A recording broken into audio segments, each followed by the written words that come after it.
even said that you got into this race just to stop President Trump. His approval rating with Republicans is currently at 81%. Yours is at 25. Your best state is New Hampshire, and even there, 2/3 of GOP voters say they would be angry and disappointed if you won. Respectfully, Governor, you have not stopped Mr. Trump, and voters may wonder how you could possibly become the nominee of a party that does not appear to like you very much. Yeah, well, look, Megyn, it's often very difficult to be the only person on the stage who's telling the truth, and the only person who is taking on what needs to be taken on. I look at my watch now. We're 17 minutes into this debate, and except for your little speech in the beginning, we've had these three acting as if the race is between the four of us.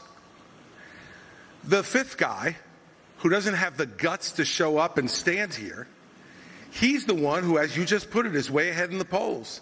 What you just saw there was moderator Megyn Kelly absolutely destroying donor-supported Christie's career, and she did it in literally just under 60 seconds, revealing just how much of a fraud, a clown, Krispy Kreme Christie actually is. Hey gang, it's me, Dr. Steve, your Patron professor, here to help you think better so you can feel better in these crazy and turbulent times. If you haven't already done so, you know what to do. Make sure to smack that bell and subscribe button. Let's have a little fun today, shall we?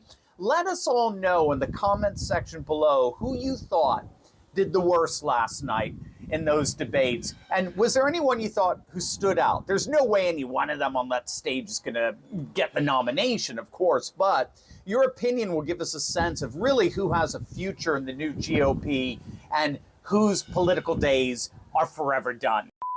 As you know, last night, the final four, the JV GOP candidates, the single-digit midgets, took to the debate stage in Alabama for the fourth and what promises to be the final debate. As I'm sure you surmised, American politics is largely a racket. It's a highly lucrative hustle that involves donors, candidates, media, and advertisers, all together jockeying for power and influence. And in fairness, some people have a legitimate stake in all of that. I think Vivek could easily end up in Trump's cabinet or get a gig as RNC head, replace that disaster Ronna McDaniel. DeSantis, too, he may still have a place in the incoming Trump administration or a MAGA-based RNC. But if there were one candidate up there whose time has come and gone, who has absolutely no future whatsoever in the new nationalist populist GOP, the grand old patriot party, it is, of course, Krispy Kreme Christie. If ever there was a guy who had no place on that stage, it was him. And to her credit, Megyn Kelly exposed that for all to see in her opening question, which you heard at the very beginning. By the way, talk about a rehabilitation. Megyn Kelly, of course, tried to railroad Trump back in 2016, only ended up destroying her own career. She ended up getting screwed by NBC. And I think she realized just how corrupt this legacy media world really is. So she went out on her own, started her own podcast, and she's been doing great as an independent content creator. And last night she returned to the debate moderator stage, and frankly, she didn't hold back. She exposed Chris Christie for being the utter fraud that he is. He's standing up on this debate stage as perhaps the single most unpopular Republican in the nation, akin to Kevin McCarthy or Mitt Romney. He's running around haranguing President Trump, who has an 80 or 90% approval rating among Republican voters. And he's claiming that Trump is somehow unfit for office, as if Christie were in any position to authoritatively assess someone's fitness. I mean, Christie has been out of office for 5 years. He left office with the lowest approval rating ever of any governor of New Jersey. He was that unpopular. His second term as governor was an unmitigated political disaster. This guy is in no position whatsoever to assess anyone's fitness for politics. And by the way, you've seen how much people love Trump, especially UFC fighters. UFC fighters love Trump, and Trump loves them. But have you ever wondered what they do to manage their pain? Well, you don't have to, because a fellow patriot and good friend of this channel is precisely the one who provides relief to that pain, and he's here to do the same for you. Now, we all know that as we age, aches and pains are normal, but they don't have to be. And that's where the groundbreaking medical scientist Clint Winters comes in. Now, you've seen Clint on Fox. You've seen him on this channel a number of times. He's a world-renowned health expert who's unveiled a natural pain reliever that's taking the world by storm. It's called CB2. It's the 100% drug-free way to get full-body pain relief without dangerous meds. And, as you know, it's the official pain reliever for the fighters in the UFC. And the best news, CB2 has no documented side effects after years of private testing. It's absolutely the future of pain relief. So whatever you do, gang, make sure to click on that link below right now and check out Clint's amazingly informative report on how CB2 is changing lives by providing safe and powerful relief at a fraction of the cost of pain pills. Click on that link below right now. As you know, Christie is part of the Republican establishment. A very large part, of course, both literally and metaphorically, the Republican establishment.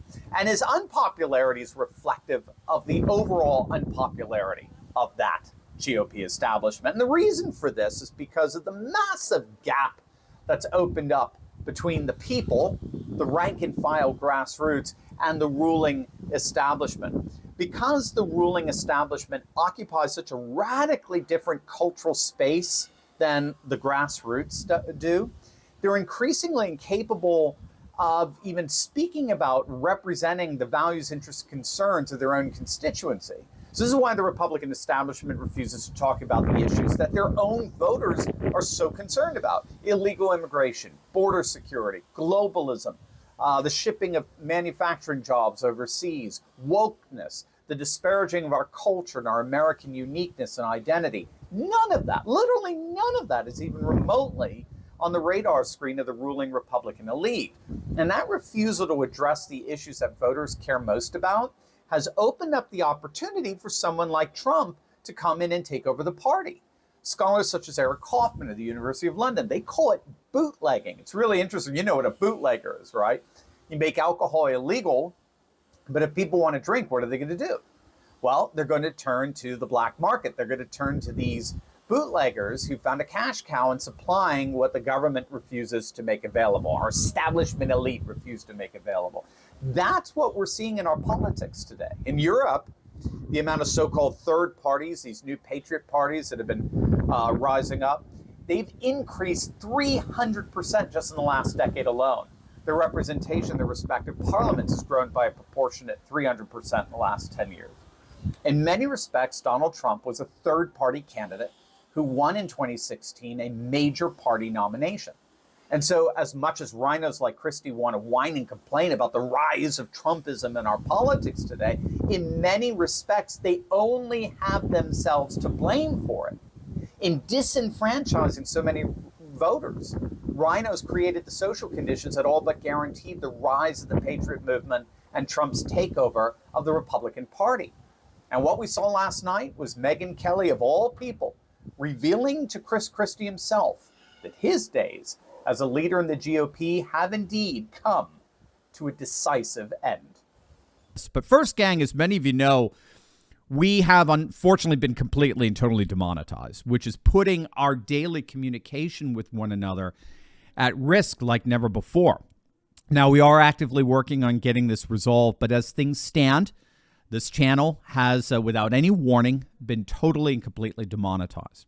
And as Elon Musk said so powerfully last week, the whole point of these demonetization efforts is to deliberately try to make us patriots feel like we're all alone. They want to sever our relationship with each other and force on us a kind of digital solitary confinement so as to demoralize us and discourage us like never before. But to their horror, it's not working. Over this past week, you have carried this channel like never before. We've had more people than ever make the courageous decision to bypass big tech and join our Insiders Club. We have direct access to one another that can never be interrupted by big tech overlords. Over the last 7 days, we've seen literally thousands of you come to our rescue. And you've done it in two ways. You've signed up for our free newsletter and you've officially joined our Insiders Club. Those two acts alone are enough for us to collectively stand together and never, ever have our relationship severed. So I'm inviting the rest of you to do the same today, just by clicking on that link below and signing up for our newsletter and joining our Insiders Club. You are guaranteeing that there is nothing that big tech can do to get between us and make us feel like we're in a digital solitary confinement. It's as simple as clicking on the link below right now and opting into our free email newsletter. And once you do that, you can financially support us by joining our Insiders Club. Gang, from the bottom of my heart, I cannot thank you enough for your support during a time like this. You are my heroes, and it will be my mission to express my appreciation for every single one of you each and every week.